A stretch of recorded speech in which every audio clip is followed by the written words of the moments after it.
J'aimerais répondre au malentendu qui a échauffé ce week-end quelques esprits, peut-être en mal de polémique.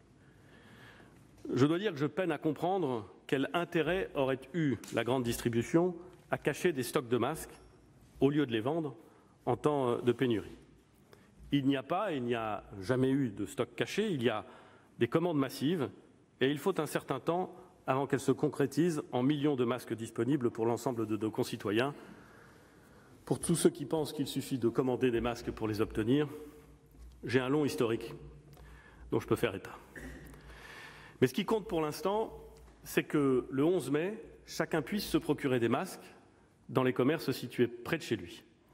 Nous avons écouté les associations d'élus et nous resterons extrêmement attentifs à toutes les remontées du terrain. L'État et les collectivités locales assureront la protection de leur personnel. L'État financera 50% des masques grand public que sont en train de se procurer les collectivités.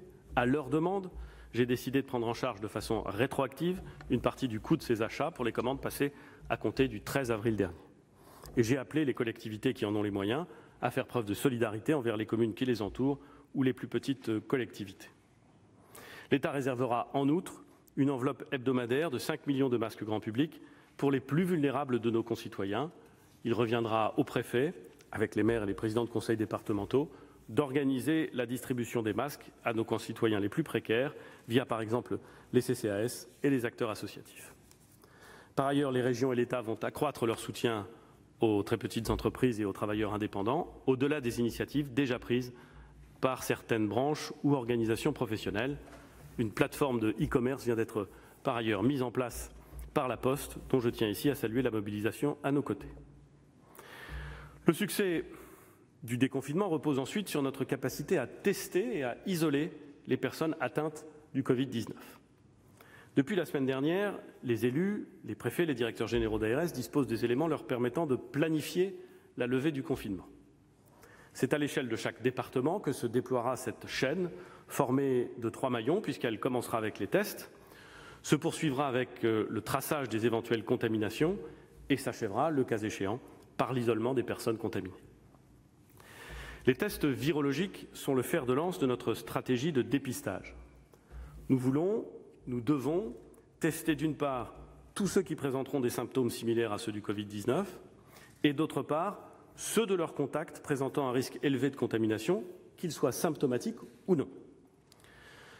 Quand nous avons établi les modalités du déconfinement, le Conseil scientifique nous indiquait que les modèles épidémiologiques prévoyaient entre 1000 et 3000 nouveaux cas par jour à partir du 11 mai. À chaque nouveau cas correspondra en moyenne le test d'au moins 20 à 25 personnes. Personnes ayant croisé dans les jours précédents celui qui a été testé positif. 3000 cas nouveaux, nous prenons l'échelle haute que nous ont donnée les scientifiques.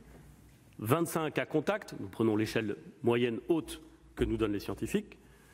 3000 x 25 x 7, cela donne 525 000 tests par semaine, si on est bien dans les hypothèses sur lesquelles nous avons travaillé. Nous nous sommes fixés l'objectif de réaliser non pas 525 000 tests par semaine, mais 700 000 tests virologiques par semaine à partir du 11 mai.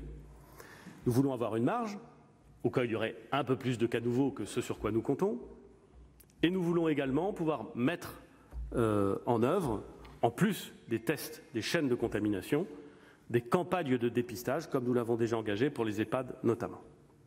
Les laboratoires publics, privés, de recherche, les laboratoires vétérinaires sont mobilisés pour que ces tests soient accessibles à partir du 11 mai sur tous nos territoires. L'assurance les maladies les prendra en charge à 100%.